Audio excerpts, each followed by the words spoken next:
नमस्कार, मी सोनाली विलास पाटील. सर्वप्रथम मान्य सतीश पाटील साहेब यांच्या मनापासून आभार मानते की माझे आमदार ऋतुराजदादा पाटील यांचे देखील मी मनापासून आभार मानते की त्यांनी आमच्यावर विश्वास ठेवून ही उमेदवारी आम्हाला दिली आणि सर्वसामान्य जनतेच्या माध्यमातून आम्ही या संधीचं सोनं केलं आहे. आणि जे काही आम्ही जाहीरनामा लोकांना दिला आहे तो नक्कीच आम्ही पूर्ण करण्यासाठी कटिबद्ध आहे. आणि त्याचबरोबर ह्यो माझ्या एकटीचा विजय नाही तर सर्व मतदार बंधू भगिनींचा आहे. आणि जे काही मी सर्वसामान्य जनतेसमोर जे काही मी माझे मुद्दे मांडले आहेत, आरोग्याच्या दृष्टिकोनात असेल किंवा शिक्षणाचा असेल, ते सर्वच मी पूर्ण करण्यासाठी कटिबद्ध असेल.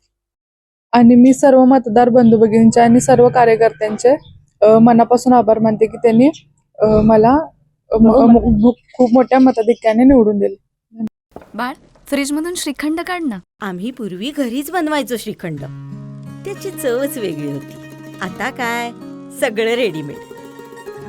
आजी, हे श्रीखंड खाऊन बघ. आज तुझ्या आईनं घरीच बनवलं की काय? हे आहे गोकुळचं श्रीखंड. अगदी जिभेवर रेंगाळणार. जिभेवरच नाही तर मनावरही रेंगाळणार. गोकुळ श्रीखंड, मनावर रेंगाळणार.